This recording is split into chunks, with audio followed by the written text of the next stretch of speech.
Sometimes you mentioned that people are unknowingly starving themselves of success. Yeah. What do you mean by that? Well, that was the essence of my discovery back in 1997 when I was at a seminar on eating disorders. And I realized that I was just like that person who was suffering from an eating disorder, like anorexia or bulimia, right? Those are eating disorders, which I'm sure most people are familiar with. But what's interesting was I had that realization like, well, wait a minute. I'm not starving myself of food because I eat fine. I didn't have a problem with food. But then I said, is there something else I'm starving myself of? And that's when it hit me like a ton of bricks. It was a flash of lightning, just a flash of insight. And I said, oh my gosh, I'm starving myself of success.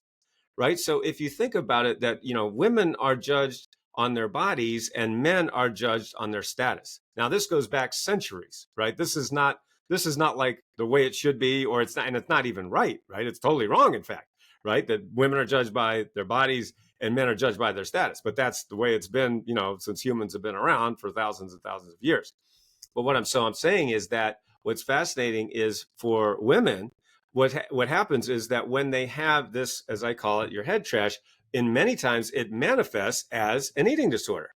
And what's interesting also is that for us men, it often manifests as what I call a success disorder, meaning starving yourself of success. Now, what's also interesting about that is because, of course, women are actually entering the workforce in greater numbers than men now. In fact, women are starting businesses at a greater rate than men, and that's been for the last 15, 20 years now.